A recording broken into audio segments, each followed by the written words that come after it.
Le falta... Van a poder ver que también le falta el 20% de la edificación de Castilla que puede ser de la guerra contra los franceses. Un 20%.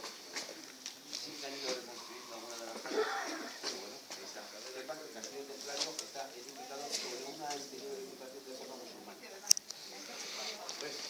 Una movida anteriormente. Es una edificación que ya les digo que aproximadamente unos 14 años que llevo a los templarios, finalizándola en el mismo tiempo.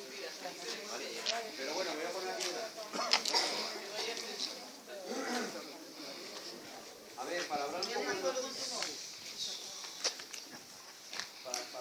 de la historia de aquí de Peñíscola, podríamos remontarnos a la época de los fenicios.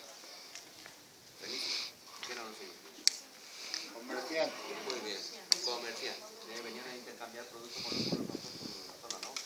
Y expertos en navegación, fenicios.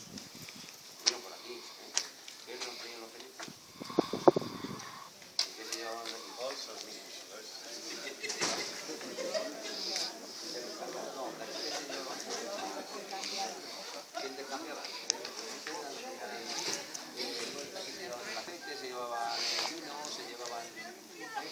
intercambio, por ejemplo,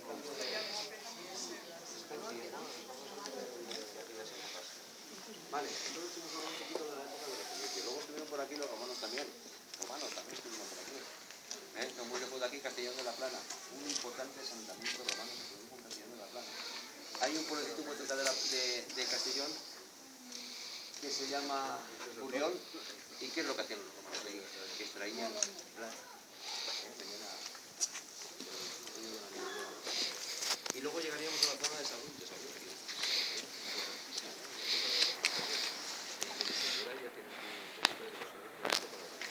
sea que bien, estuvieron por aquí los fenicios, estuvieron los romanos.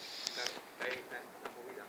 Lo hablábamos ahí en Tarragona. Año 429 después de Cristo, empieza el declive del Imperio Romano. ¿Quiénes nos entran? Los visigodos. También estuvieron. ¿Y después de los visigodos? Los musulmanes, en el siglo XIV. Rapidito, vamos un poquito, que ya nos vamos perdiendo un poquito la historia, ¿no? Los musulmanes que aquí la comunidad valenciana estuvieron cerca de 400 años. En la zona de Andalucía llegaron a estar más cerca de 800. Pero aquí en la comunidad valenciana llegaron a estar aproximadamente unos 400 años. Desde el siglo VIII hasta el siglo XX, aproximadamente. Se van los musulmanes y quieren lo digan ahora. La movida de los... El otro día cuando subieron a Morella, correcto, ¿quién fue Morella? Vale, llegando con la figura del rey Jaime I el Conquistador, año 1232, primera mitad del siglo XIII, cuando inicia la reconquista